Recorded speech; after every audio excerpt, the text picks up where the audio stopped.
What is expectancy violations theory? Expectancy violation is a communication theory which tries to explain the unexpected behaviors of human beings while interacting, meaning it explains that one individual's behavior can be used to violate the expectations of another. The expectancy violation theory was developed by Judy K. Burgoon, a communications professor at the University of Arizona in the late 1970s. She went on to expand this theory to nonverbal expectancy violation, continuing from the 1980s to the 1990s. Types of expectancies include predictive, prescriptive, expectancy in people, interactant characteristics, interpersonal characteristics, and environment. Nonverbal behavior includes facial expressions, body language, eye gaze, and body movement. Cultural and environmental aspects may have an effect on the encounter between people also. These behaviors are basically nonverbal communications by sending and receiving cues without spoken words. At times, it's our eye contact and body language and facial expressions that can speak louder than words. For example, winking, head nodding, or even something like a thumbs up would be considered nonverbal behavior. The theory describes that people are more inclined to protect their personal space when they experience a violation in the expected behavior. There are two different types of expectancies. Predictive expectancy defines the communication and interaction happening within a particular environment or context. For example, a husband and wife may have an evening routine in which the husband always washes the dishes. If he were to ignore the dirty dishes one night, this might be seen as a predictive discrepancy. A prescriptive expectancy, on the other hand, is when people display behaviors appropriate to the existing environment. An example for this is if a person walks into a police department to report a crime. The person will have an expectation that the police will file a report and follow up with an investigation. And expectancy in people is determined by three factors.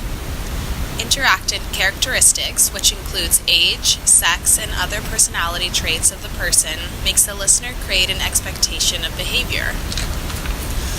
Interpersonal characteristics. This deals with the relationship that the person has with the listener. For example, when you're meeting someone new in your greater social circle. And the last factor is environment. This refers to the cultural influence and also the social situation. So an example for this would be expected behavior with your mother. These factors are significant because they all lead to an expectation and behavior, and the listener can conceive the violation from the expected behavior as positive or negative. Expectancy violation theory is also dependent on personal space. Proxemics looks at how we use space, conversational distance, and territory in nonverbal communication. Proxemics is dependent from one environment to another or from one culture to another. For example, when I go to my parents' house, even though everyone has their own room and can stay in their own space, we tend to get together in the living room, watch TV, talk, have dinner, etc. But when at home, my housemates are very busy with their own business. It's very rare that we all come together and sit to have a dinner. Here in the United States, we have the following. Intimate space is from 0 to 18 inches, personal space from 18 inches to 4 feet, social space from 4 feet to 12 feet, public space is from 12 feet and more. The following is accepted within our culture. However, we might have a different experience when communicating with a person from a different culture or social background. Criticism on the expectancy violation theory found that a large amount of attention has shown violations to be highly consequential acts, negative in nature and uncertainty increasing. Expectancy violation vary in frequency, seriousness, and valence.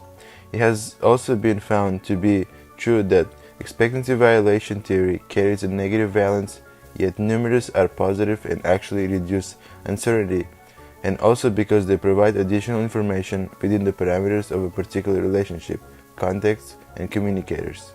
The expectancy violation theory can be applied in the study of various interpersonal relationships. Positive violations can be effectively applied in various sectors of organization, which could in turn increase profit and productivity. Positive violations will have a favorable outcome, and negative violations will have an unfavorable outcome. The following is an example of a negative violation. Dave is interviewing to be an accountant. After the interview, the interviewer expects Dave to shake her hand. However, Dave leaves the interview without shaking her hand. Since the interviewer was paying attention to his behavior, as a result, the interviewer decides not to hire Dave because he's seen as not being credible. From this example, we can see that negative violations have unfavorable outcomes. In this clip from the hit TV series Friends, Rachel is expecting Ross to reciprocate the kiss.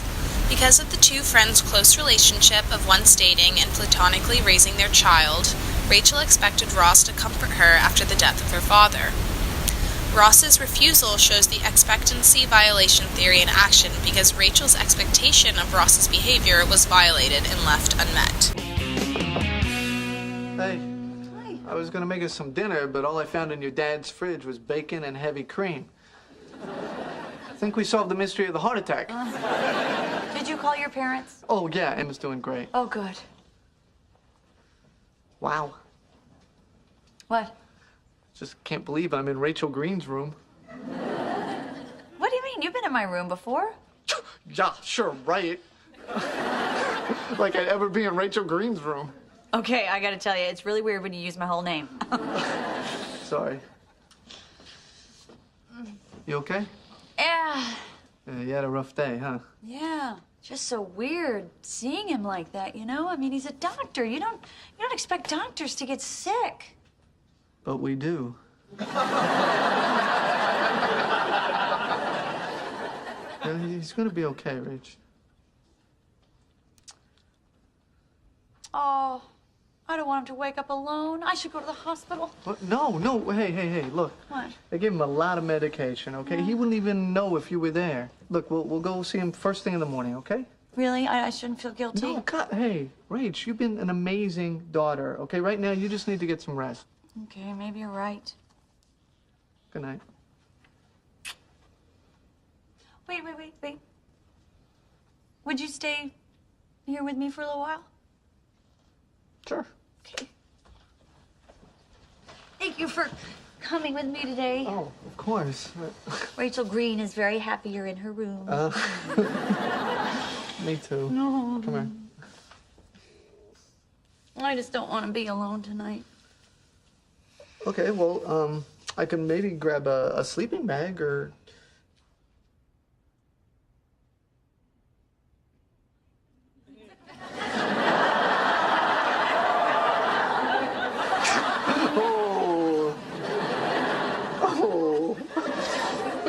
No, Rach! I'm sorry, I just don't think this is a good idea. We won't know that until we do it, will we? Look, you are upset about your father and you're feeling vulnerable, and I just don't feel it would be right. I feel like I'd be, taking advantage of you. But taking advantage? I am giving you the advantage. Enjoy! Look, I'm sure it would be great, but I think one of us has to be thinking clearly. So I'm gonna go. Wow. Okay. I'll see you in the morning. Mm-hmm. Haven't had sex in 4 months. I should get a medal for that. Conclusions. Expectation valuation theory can influence interaction, also can erase or distract recipients. What is more, the reward from that can be persuade, and differently on the communicator can be defined as a status or negative or positive attributes.